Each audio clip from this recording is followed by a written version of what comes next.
Did you know that Marvel is known for being meticulous in their movies? Adding so many details and callbacks that many people miss. So let me share a few of them with you, as I have compiled 10 Marvel movie details you might have missed. Eyes up.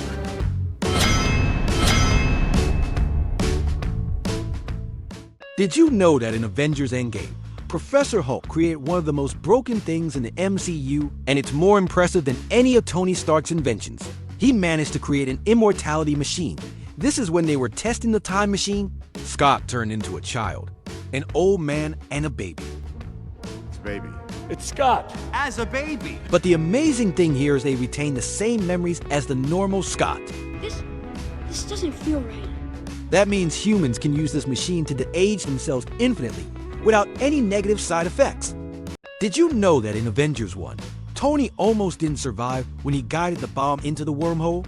So to prevent this, he created autonomous armor that he can control remotely, so it can do dangerous things without the risk of getting hurt. Merry Christmas, buddy. Because Tony Stark learned from his mistake.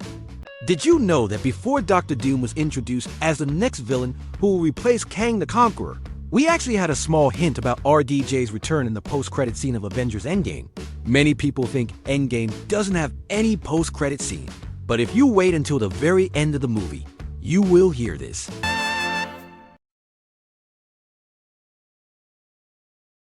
This is actually the same sound you hear in the first MCU movie, when Tony Stark creates the Mark I, hinting his return as the next big villain in the MCU. In Spider-Man Homecoming, when Ned and Peter were going to their school, you will notice Peter holds his books with his hands instead of putting it in his bag. This is because previously, when Peter first got his new suit, he left his school bag in the street. Then he tried to ask Aunt May for a new school bag, but she refuses. I need a new backpack. What? I need a new backpack. That's why he doesn't have any other choice but to carry it using his bare hands. Do you lay eggs? Captain America is not very good as a fighter. Huh? In Avengers Endgame, when they fight Thanos to keep him away from the gauntlet, Thanos' attention was on Thor. But instead of Cap using this time to get the gauntlet and run away, he decided to choke Thanos. And in Age of Ultron, when he fights Ultron in the moving truck, in all the moves he can do, he chose to choke a robot. He is either stupid, or just really likes choking people. Did you know that Stormbreaker is not actually a weapon designed to fight Thanos, but to destroy Thor?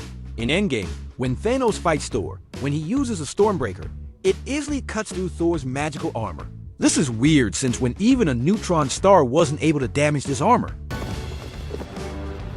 This is because Odin designed the Stormbreaker to stop Thor if he ever decided to turn to the dark side like his sister Hela. And even the name literally means to break the storm, which was usually associated with Thor's power. I'm not overly fond of what follows. Did you know that there's one particular attack move that's really effective in fighting Tony Stark? And it was used in every movie he's in. We saw it used in Iron Man 1, then in Iron Man 2, then in Avengers 1. You all fool. Even in Avengers Age of Ultron. Come on, use your words, buddy. I have more than enough words to describe you, Stark. If Iron Man has kryptonite, it's choking. Did you know that even Loki learns from his mistakes? In Avengers 1, when Loki and Tony are talking, Tony said this. I have an army. We have a Hulk. Then he got beaten by the Hulk.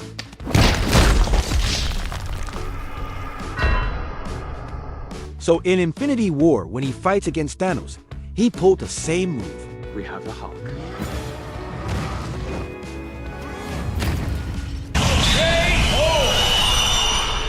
Well, I guess he shouldn't have learned from his mistakes after all. Did you know that in Avengers Age of Ultron, when Tony and Cap are talking while breaking wood, Is that a problem? I don't trust a guy without a dark side. if you look closely, you will notice that Cap uses an old axe to cut wood while Tony uses a new one. This subtly shows the contrast between the two of them, as Cap is from the past and constantly relying on the same methods without any innovation, while Tony keeps improving himself at every turn, hence making everything about him new. Did you know that Thanos keeps getting weaker the more stones he has? When he only had one, he even managed to defeat Hulk 1v1 without relying on the Power Stone. But by the end of the movie, When he had 5 of them, he got significantly weaker that even Cap managed to stop his attack. That's why he looks confused in that scene. This is because the stones keep eating at his life force as he continuously uses them. And that's why Thor almost ended him in Infinity War, but had a hard time fighting a younger version of him in Endgame. Go f yourself.